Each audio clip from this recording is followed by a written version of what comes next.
आयुष्यामध्ये जो दुःखद प्रसंग आला, माझी 2 मुलं माझ्या डोळ्यासमोरून गेली,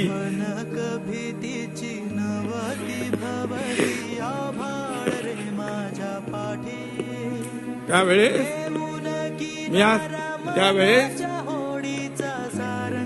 मला आधार दिला आनंद दिघे साहेबांनी. माझा